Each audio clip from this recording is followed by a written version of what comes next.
So, what year did you first go into business, and what was it? Okay, I first went into business in the fall of 1972. All right. Is that many years ago I used to work downtown, and that in this particular place they used to get magazines like Time, and all those different types of U.S. news and all that.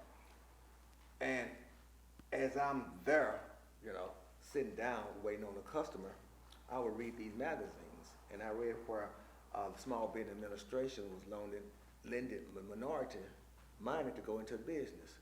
I was 26 years old, and my background from the south side of Chattanooga is that as kids, we used to have to, in order to get extra dollars, we used to go by the railroad tracks and pick up metal to take to the junkyard.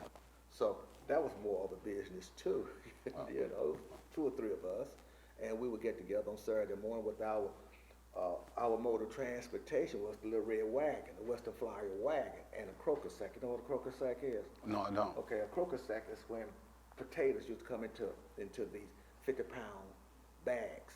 Okay, and those once the bag is empty, that became our way of carrying. Okay, all right. Gotcha. And we used to take it to the junkyard, and that's when I learned how to save money.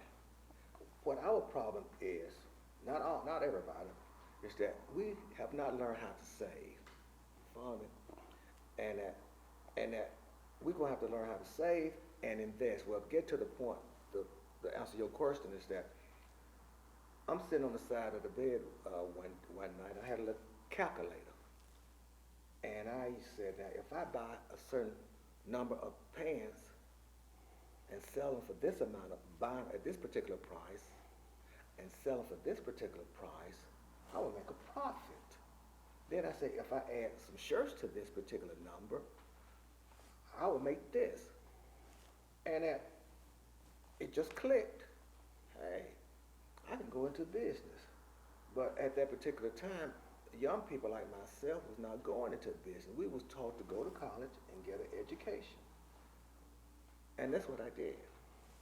But I went several years, then I realized that I needed some tutoring. And so I dropped out, came back home, got married, started a family. But it never did, that idea never did, It didn't leave your head. Didn't leave my head. So we bought a home here in Glenwood.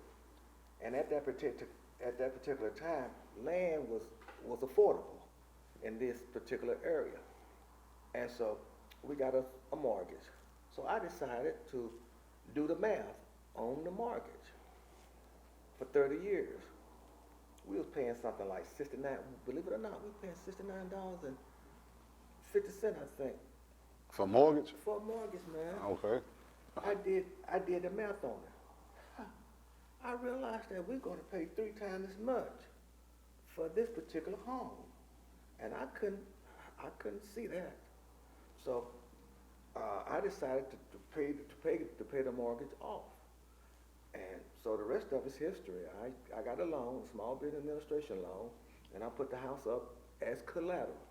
We're only talking about $8,500, but believe it or not, I knew fashions, but I didn't know how to go by getting the merchandise that I needed to sell. I lost everything, man, except for $500. This is a true story here, except for $500. Now, before that happened, I was going to UTC, some of these classes to learn about different things, how to go about being successful as an entrepreneur.